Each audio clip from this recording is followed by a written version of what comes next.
Hello, my name's Bond, Richard Bond, and this is Curmudgeonly Yours, a show on Society Bites Radio, part of the Radio Ear Network family, supplying social interaction for the mind and soul. The introductory and concluding music to this show is La Polonaise by Wieniawski, played by Max Bond. I am your host and curmudgeon, where everything is what it seems. Nothing is what it seems. And what is not said is often of most interest. My guest today is producer, director, and screenwriter John Lagerholm, and we'll be discussing his radio play, The Capsule, as well as the Sarasota Screenwriters Group. Hi, John. Hi, Richard. John is an award-winning screenwriter, producer, and director who was recognized by ManaSota Films as Person of the Year in 2016. As the primary creative force behind the Neighborhood film series, John wrote and directed over a dozen comedic short films interconnected by a variety of distinct characters and locations. The series was screened in total at the 2017 Tampa Bay Underground Film Festival, as well as broadcast on the Tampa Bay Arts and Entertainment Channel, or TBAE. In 2018, John wrote and directed the short films Sleep of the Abyss and Sleeplicker and produced Shared List. John is also a writer, director, producer for the audio series, Domain of Terror, which adapts classic horror comics from the 1950s into audio theater for podcast listening. John Lagerholm, in connection with the audio series Domain of Terror, can you tell our listeners about how you came to write the screenplay or audio adaptation for The Capsule, where it has been shown and or heard, and maybe any other details you might want to share? What is The Capsule and what is the story? Sure, yeah.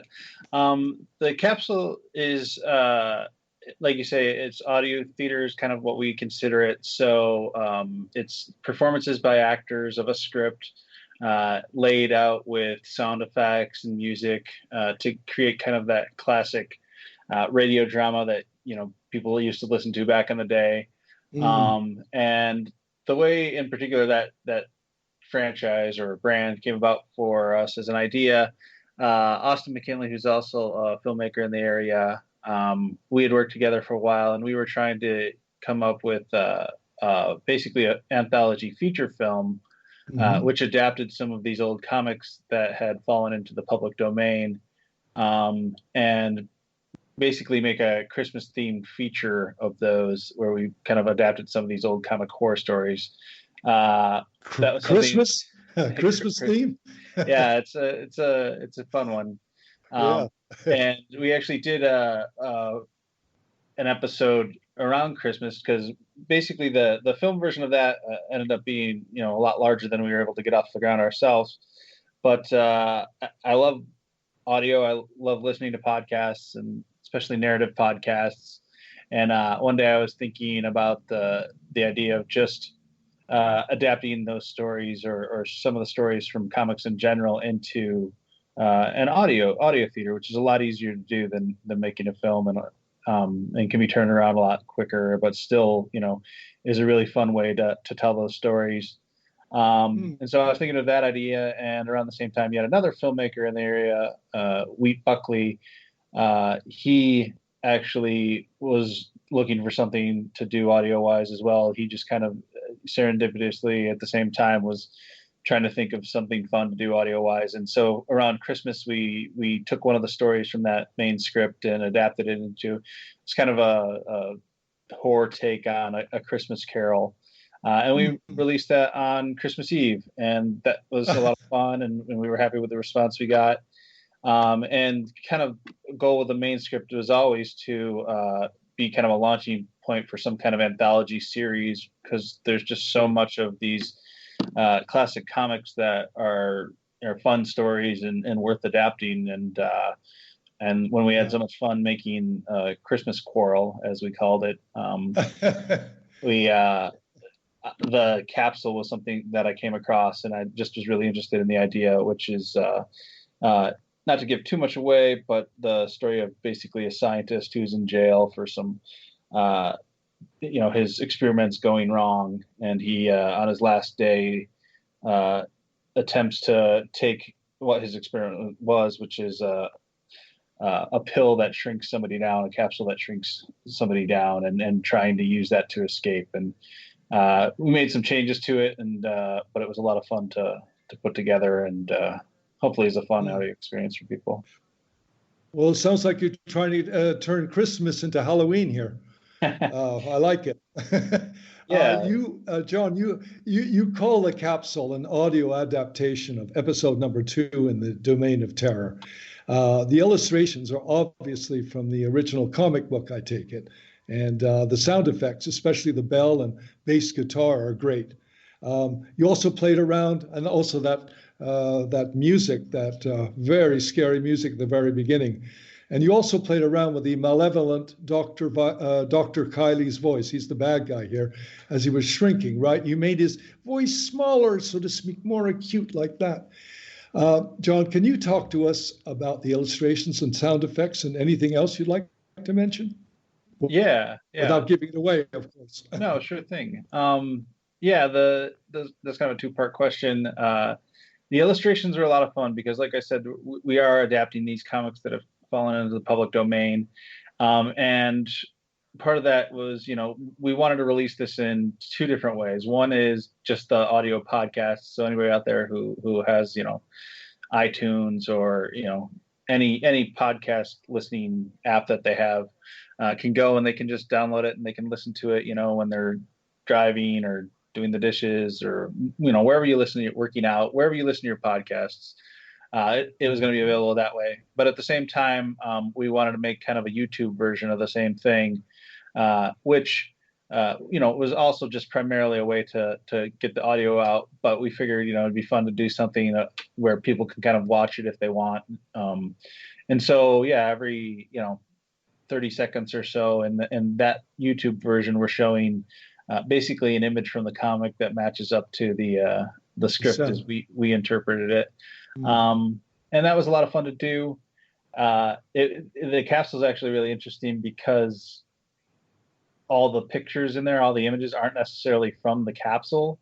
They're from another comic story as well, but it's the way comics used to work back then. The whole genre that we're kind of riffing on was, for the most part, kind of a rip-off of Tales from the Crypt and a lot of cheapy comics, and that's kind of why they were never renewed or, loved too much by their publishers after the initial kind of cash grab. But one of the things that they did for the capsule is they reprinted a lot of the different frames from the capsule and rewrote like a different story.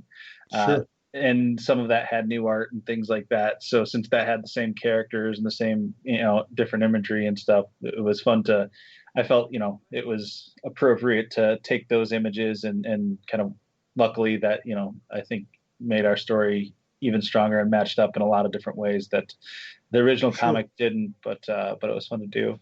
And audio wise, that's one of the most fun parts of the whole experience is kind of hunting for that. And that's one of the things Wheat really brought to it, is a lot of the sound effects and things like that.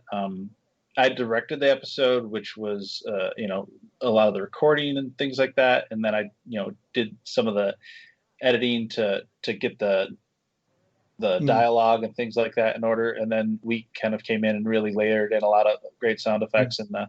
And the shrinking was something I played with because I had a specific idea and I wasn't sure it was going to work. If that kind of, like you say, is squeaking or whatever was going to be kind of a funny thing. And certainly I was a little afraid that would just be kind of silly, but I think, Sean's performance, Sean Genther, who was the main actor, Dr. Kiley, he just really sold it. And then to layer on that kind of what I think, just from, it's almost like a trope in a lot of ways, the kind of, squeaky meaning small in sound. Right. It was, the bell was terrific. I mean, it just came in at each time that bell came in, you just you were it really added to the suspense.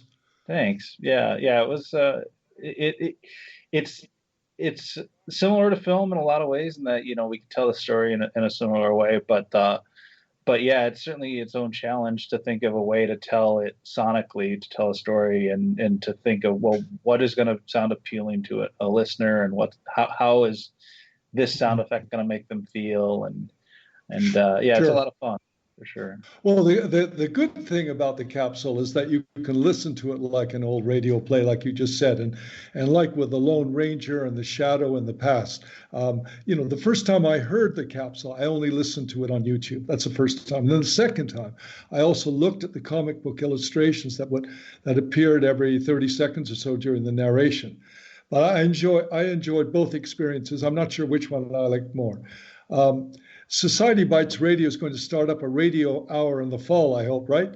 And the capsule will be one of the first shows, and you have kindly allowed me to put it on Curmudgeonly Yours. So that's my show, and there'll be this other show too, as well. Would you agree that there is a big audience out there for this kind of audio or radio play?